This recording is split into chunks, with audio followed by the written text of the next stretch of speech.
Hey, so if you're a board certified behavior analyst, that is a BCBA, or you're aspiring to be a BCBA or something like that, I have 7 organizations, this is not indefinite, but 7 organizations that I think are very valuable for you to pay attention to. So welcome to the Daily BA.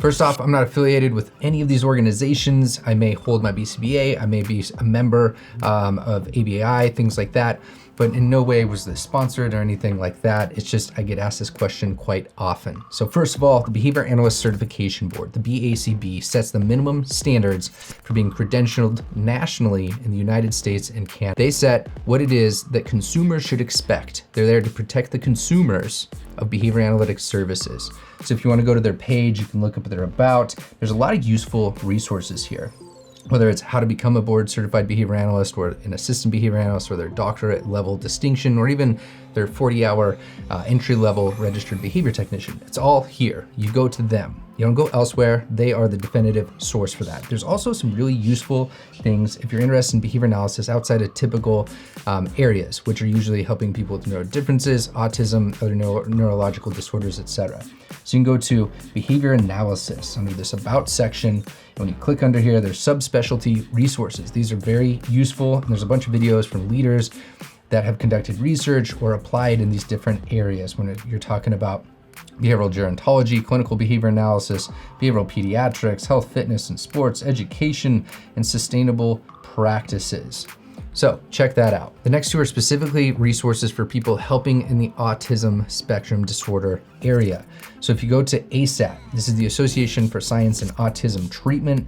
They have a lot of useful information as a practitioner trying to understand what research methods, including behavior analysis or areas outside of behavior analysis, may have weight, how useful they are, what some of the concerns are with the literature base, etc. But if you're a parent, this can also be very useful. And it's a useful resource to point parents to, or anyone really who has someone affected with autism, to understand what's going on with the science and what do we know from a scientific perspective about autism. So check that out. Another one, the Council for Autism Service Providers, or CASP. CASP has been around. Their mission is to support members by cultivating, sharing, and advocating for provider best practices in autism services.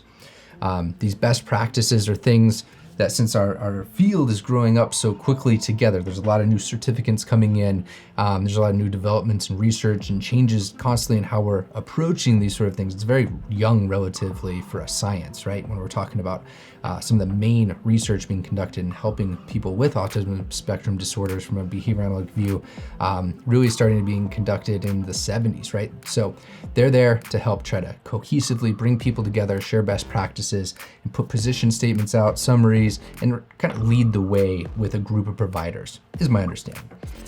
The next one, number 4, the Association of Behavior Analysis International, ABAI. This has been a home really for behavior analysis, the scientific pursuit. From their website, they say they've been the primary membership organization for those interested in the philosophy, science, application, and teaching of behavior analysis. So ABAI provides many services to its members in the field, including the following. And you can check this out: events, jobs, journals, affiliated chapters, special interest groups, inside behavior analysis. There's a lot there. I actually made a video, if you want to check it out, about the special interest groups. I also made another one about affiliated chapters, how to find state chapters and things like that. These folks have been a wealth of information because of the membership that they bring in. So I read on their website, the journals are great, but I really love going to their events, soaking up the experience that they bring to that event. And what I mean there is there's a bunch of people from all walks of life, practice, areas of the field that come to these national conferences that they host, and you can learn from those folks, connect with people, network, and for me, it's been a wealth of resources.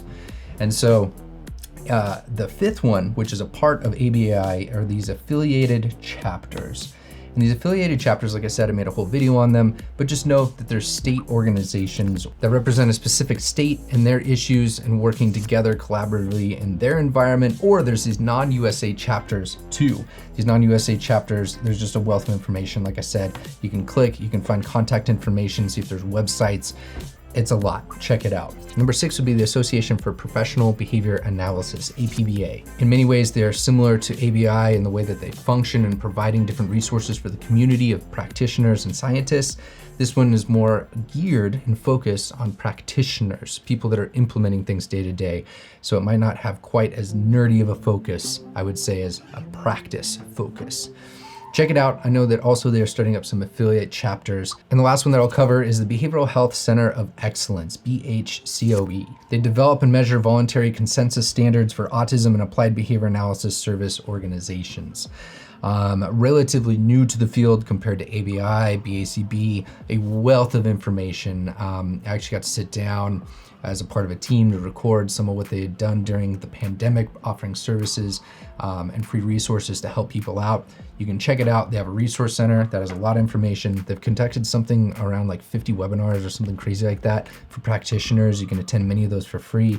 They have recorded content back behind the scenes for members as well. I look to these folks as an organization that is helping provide what people need in practice, starting to work on who is a quality practitioner, a quality organization, trying to pursue that vein. So these 7 organizations are not the end of it all. So if you have one that you think needs to be mentioned, use the comment section down below. There's a whole lot of private organizations. I didn't even want to step into a lot of those.